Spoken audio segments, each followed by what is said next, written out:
আসসালামু আলাইকুম রহমতুল্লাহ। ভারত বাংলাদেশদেরকে অবশেষে 4 বছর পর শুকুরের টয়লেট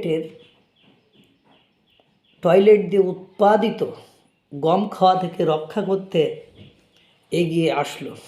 বাংলাদেশিদের দীর্ঘ 4 বছর পর গম রপ্তানিতে নিষেধাজ্ঞা তুলে নিয়েছে প্রতিবেশী দেশ ভারত। আপনারা জানেন, বাংলাদেশের পাটজাত পণ্য, পোশাক সহ বিভিন্ন পণ্য সামগ্রীর উপর নিষেধাজ্ঞা দিয়েছিল ভারত।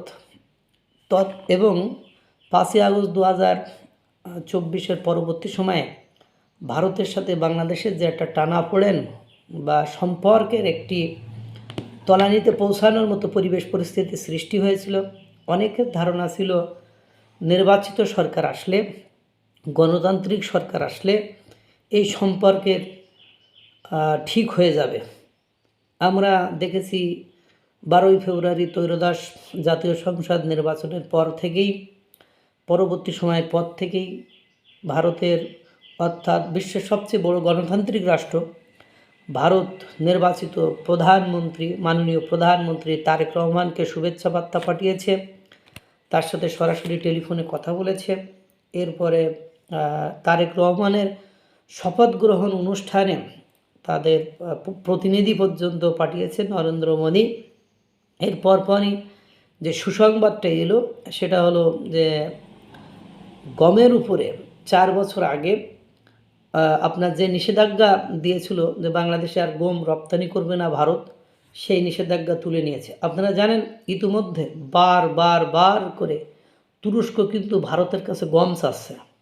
তাদের দেশের ব্যাপক সংকট। মিশর, ইজিপ্ট, তারা কিন্তু ভারতের কাছে বারবার করে গম চাচ্ছে, কিন্তু না, অর্থাৎ ভারত সেই ক্ষেত্রে ন্যূনতম নমনীয়তা দেখায়নি, তাদের উপর নিষেধাজ্ঞা তুলেনি, তাদেরকে কোনো ক্ষেত্রেই গম দেবে না। কারণ তারা ভারতকে অপমান করেছিল যে ভারতের গমে রোগ আছে বলে তারা ভারতের গম নেয়নি। সেই গম প্রথমে তুরস্কে যায়, তুরস্কে নেয়নি, পরে মিশরে যায়, মিশর গম নেয়নি, পরে সেই গম ইসরায়েলে যায়, ইসরায়েলে এক বাক্যে কোনো বিচার বিশ্লেষণ ছাড়াই সেই গম নিয়েছিল। তারপর থেকে এবং নরেন্দ্র মোদী খুব ব্যক্তিত্ব সম্পন্ন ব্যক্তি, তার ইগোতে তার মানসিকতায় আঘাত করলে বা তার বিশ্বাসে আঘাত করলে তার কপালে যে দুর্ভোগ আছে, সেটি এর আগের যে সরকার ছিল আপনার অন্তর্বর্তীকালীন সরকার, সেটিকে হাড়ে হাড়ে একেবারে টের পাইয়ে দিয়েছে ভারত। এবং ত্রয়োদশ জাতীয় সংসদ নির্বাচনের পরে ভারতের সাথে বাংলাদেশের সম্পর্ক যে ভালো হওয়া শুরু করেছে, তার বেশ কিছু নমুনা আমরা কিন্তু ইতিমধ্যে পেয়েছি। আপনারা জানেন, প্রতি বছর বাংলাদেশে গমের চাহিদা রয়েছে প্রায় 70 থেকে 75 লাখ মেট্রিক টন। সেখানে সর্বশেষ 2025 সালে বাংলাদেশে গম উৎপাদনের পরিমাণ হলো 10 থেকে 11 লাখ মেট্রিক টন। বাকি গম তাদেরকে বাইরে থেকে আমদানি করতে হয়। এখন ঘটনা হয়েছে, মার্কিন যুক্তরাষ্ট্রের থেকে গম আমদানি করলে সেই গমে রোগ ব্যাধি ছড়ানোর সম্ভাবনা অনেক বেশি। তারা শুকুরের বিষটা দিয়ে, টয়লেট দিয়ে এটা তৈরি করে। তারপরে আরও নানান জটিলতা আছে। সে দেশ থেকে নিয়ে আসতে প্রচুর পরিমাণ ট্রান্সপোর্ট করা, যাতায়াত খরচ অনেক বেশি হয়ে যায়, যেটি ভারত থেকে ইজিলি পারা যায়। যেমন অন্তর্বর্তীকালীন সরকার আবেগে পড়ে প্রাথমিক পর্যায়ে ভারত থেকে চাল না নিয়ে অন্য দেশ থেকে চাল আমদানি করেছিল।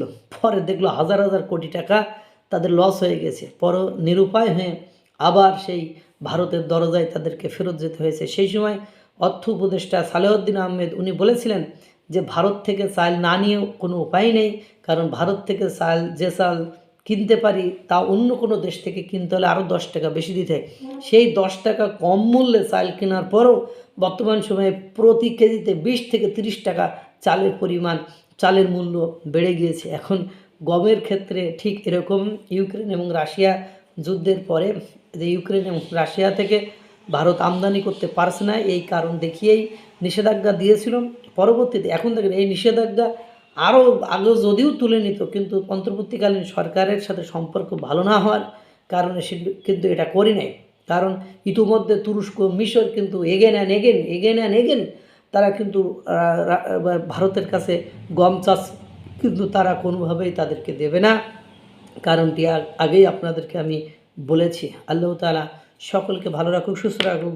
আসসালামু আলাইকুম ওয়া রাহমাতুল্লাহ।